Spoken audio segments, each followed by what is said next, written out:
Comenzamos con Ecogas o distribuidora de gas cuyana. Empezamos con la presentación que dieron en la audiencia para tener en cuenta la empresa, que es muy linda, muy gráfica.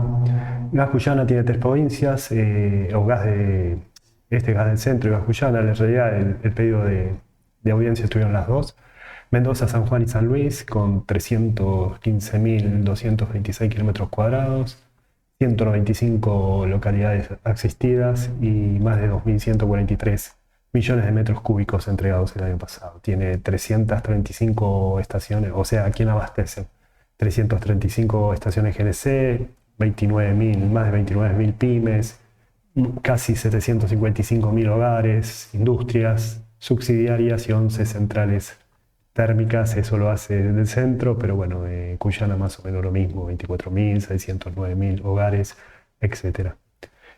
Cuyana tiene un tendido de 15.721.000 kilómetros de redes y gasoductos.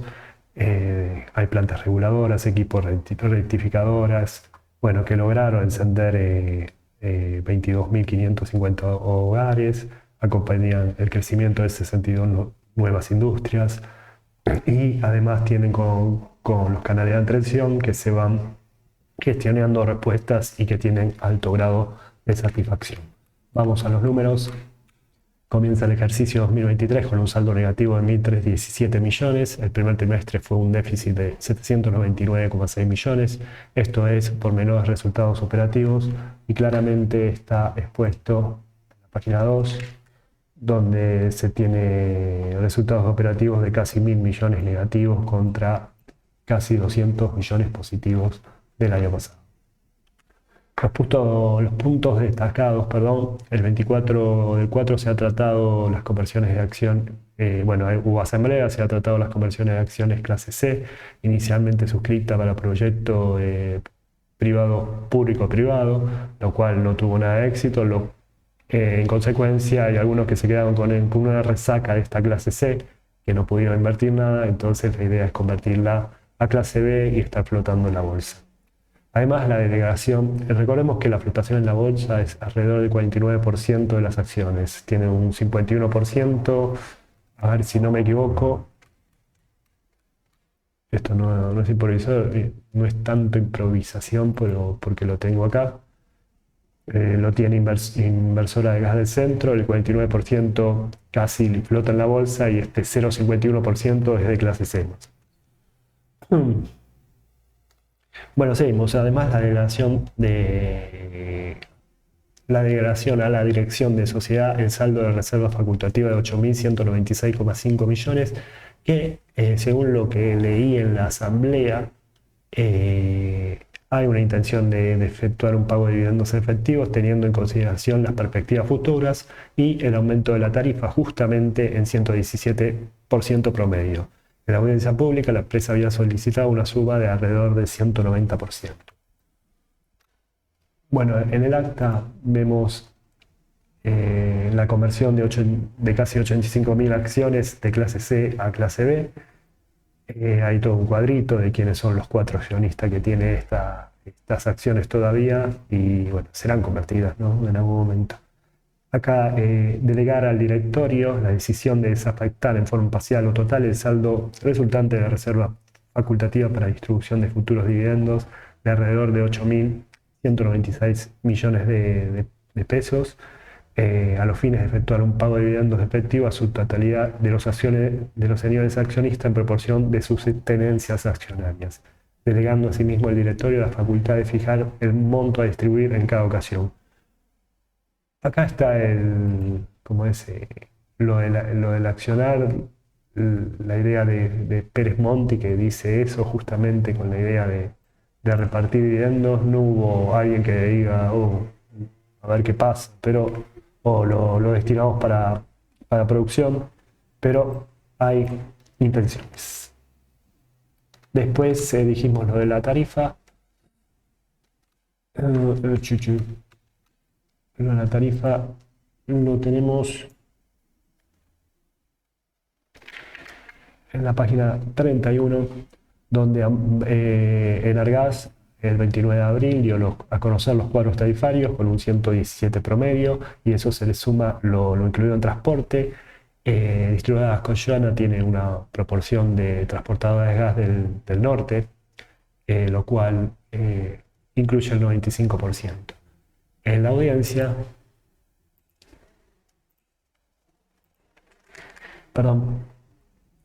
se había pactado a partir del 1 de febrero un incremento promedio del margen de distribución del 190% sin el impacto del transporte. Pero bueno, a partir de febrero, esto va a ser a partir de mayo, ¿no? Y con innovaciones, como se dice, con reajustes trimestrales. Los ingresos de actividades ordinarias suman 4.287,4 millones, representando una baja interanual del 15%. Esto es por falta de actualización de cuadros tarifarios respecto a la inflación. El 20% de los ingresos son del subsidio del Estado argentino. El primer trimestre del 2022 era 21,1. Los costos de ventas dan 4.200 millones, una alza o sea, casi los ingresos, ¿no? Del 7,3%, por su base del 11% de compras de gas y el margen de EBITDA. Por ende, como vimos, 1.000 millones negativos de margen operativo, resultado operativo, da negativo y el primer trimestre del 2022 era 16%.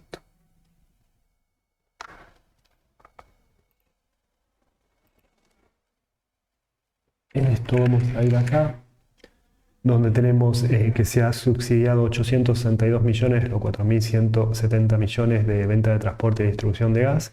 Y el año pasado 1.033 millones de los 4.891 millones de transporte y gas. El volumen de gas entregado es de 545 metros cúbicos, una baja del 4,6 interanual. La cantidad de clientes sube 1,01 anual y la empresa forma parte del 8,2% del consumo de matriz gasífera. Desglosando el despacho promedio por tipo de clientes, centrales eléctricas es el 33,5%, es decir, un 15,1%. Industriales por cuenta de tercero bajan un 8,5%, centrales eléctricas bajan un 15,1%. Los usuarios residenciales suben un 1,9% y la entrega de GNC baja un 2,4%. Vamos a ver primero esto, el 8,1% de la 8,2%, formando parte o siendo el sexto de 8 de las distribuidoras de gas que más participación tiene en el consumo, incluso más que distribuidoras de gas del centro, a pesar que tiene más usuarios. Una cosa que quiero que sepan, bueno, esto es cómo saqué residencial, comercial, industrial y los diferentes métricas. Hago un promedio porque está hasta febrero, entonces tomo un promedio mensual. Si bien es verano, así que lo mismo. ¿Cómo se saca esto? Bueno, vamos a lo que es datos abiertos, que solo podemos conseguir. Vamos a ver gas. Datos abiertos lo podemos conseguir acá. Vamos a datos abiertos, vamos a datos operativos de distribución de transporte de gas, vamos a datos operativos y licenciatarias, vamos acá, gas entregado a números de usuario tipo de servicio, o si no, gas entregado, había otro que me gustaba también.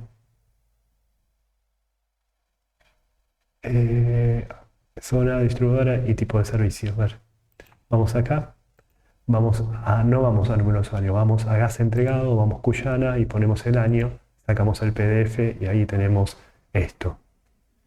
Para que nos dé el porcentaje, que no me acuerdo cuál era el coso, era el número 8, que nos da gas entregado y número de usuario por distribuido y tipo de usuario.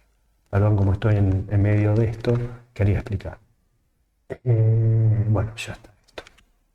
Las inversiones suman 125,7 millones, siendo un 12,5% menor a las realizadas. Yo estoy aplicando ajuste por inflación, es decir, un 100,4% más de la reseña del año pasado. Sin embargo, se aprobaron 287 actualizaciones, el año pasado hubo 271. Esto implica un 5,9% mayor anual, es decir, que se sigue laburando. Ahí en la presentación de las audiencias dice todo lo que se hizo, ¿no? O bastante, o cómo se utilizaron las inversiones para justificar la suba de tarifas. Las estaciones de GNC suben de 2,28 a 2,30, pero se mantienen secuencialmente igual que el anterior trimestre. El sistema de redes y gasoductos cuenta con 15.883 kilómetros de esto, siendo 1,5% mayor del año pasado. ¿Cómo saco esto? Estoy comparando lo del año pasado, acá le agrego el 104,3% a 70,29%, lo comparo con 125,71 y por eso me da menores gastos e inversiones.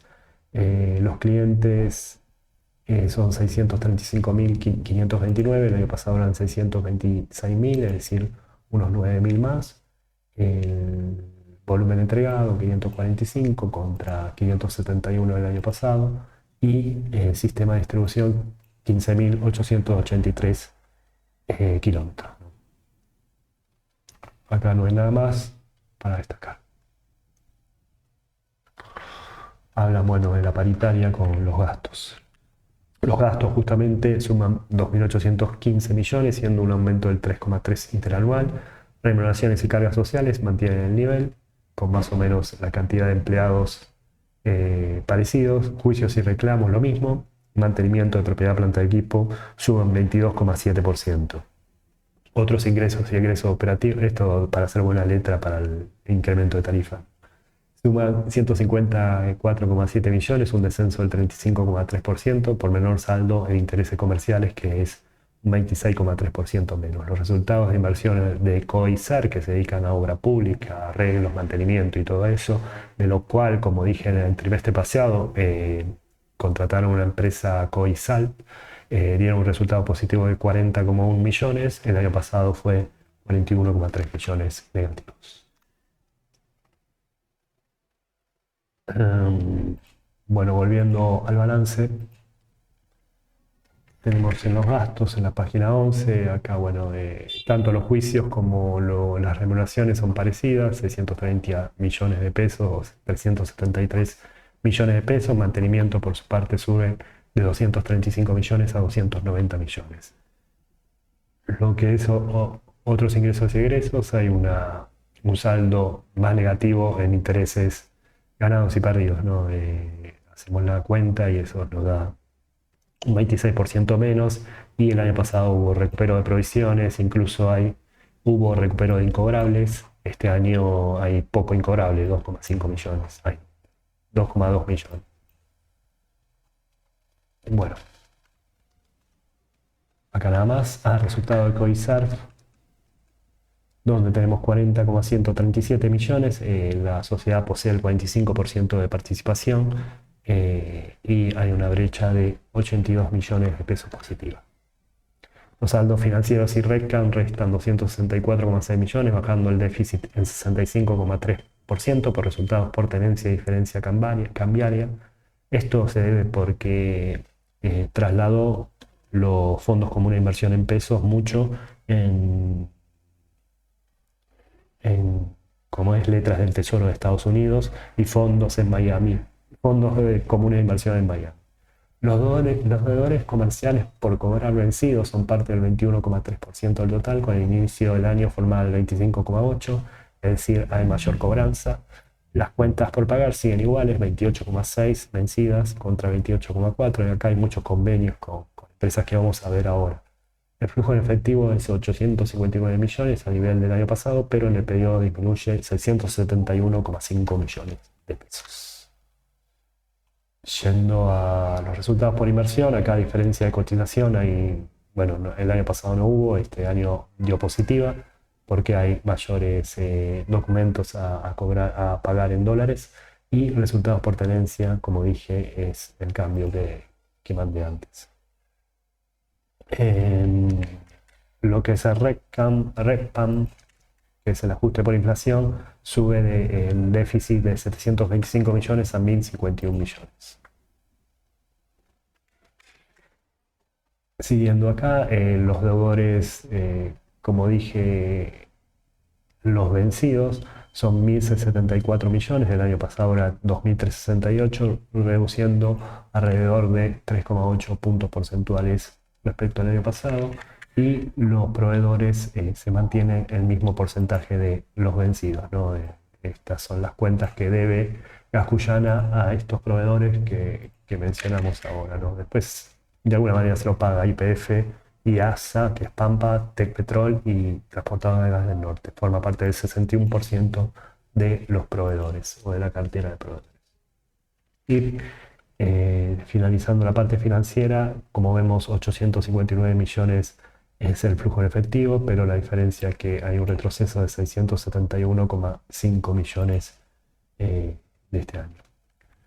Por último, vamos a ver Moody's, que afirma la calificación en BBB.AR, o sea, mediana, ni un alto grado ni un bajo grado crediticio, pero cambia la perspectiva de negativa hacia estable. Esto es una buena tendencia, porque se debe que la calificadora considera, bueno, vamos a leerlo de Moody's directamente, que lo tengo acá y subrayado.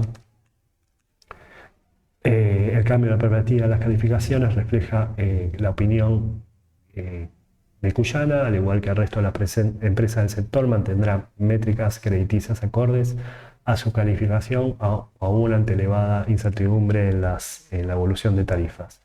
La calificación de Cuyana refleja nuestra estimación de incrementos el pasaje de negativa a estable por los incrementos del valor agregado de distribución, que es uno de los 5 valores que se agrega en la tarifa de gas o en la factura de gas. Y esto es a partir de mayo y que permitirá recuperar parcialmente el nivel de ingresos de las empresas del sector. La calificación, además, está respaldada por sólidas métricas crediticias que ha reportado históricamente, su apalancamiento nulo, su adecuada liquidez y su política financiera conservadora. Cuyana ha logrado mantener un balance sin deudas durante muchos años, lo que contribuyó a demostrar sólidas métricas crediticias a pesar de que los márgenes y la generación del flujo en efectivo se vieron afectados negativamente justamente por la baja de tarifas. La liquidez está muy bien, mantiene bien, como dijeron, el valor de deuda 1,34 o el capital de trabajo. La solvencia va de 2,31 a 2,33, el valor del libro es 163,6, la cotización es 244,75, la capitalización bursátil es 49.525 y la pérdida por acción acumulada es 6,51. Es todo, no hay mucho para decir.